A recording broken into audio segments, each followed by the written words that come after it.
Hello and welcome back to my channel. I'm a bit later than usual because I wanted to wait for clue number 3 to come out. And in the meantime I was still working on this sleeveless vest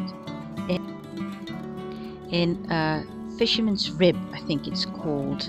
In the Netherlands we call it patentsteek. And it's a nice knit in between, and then clue 3 came out. And I find this one quite hard to do. I made many mistakes and had to read back quite a few times. But it does look nice, doesn't it? Even when those colours are blending in together.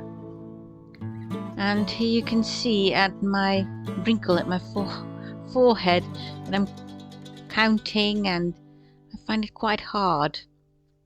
It is a challenge, but I'm glad I learned this technique. That's always a good thing with Stephen West. He always teaches you new things I never thought about. Surely I had floats and colour work, but not like this, not decorative like this.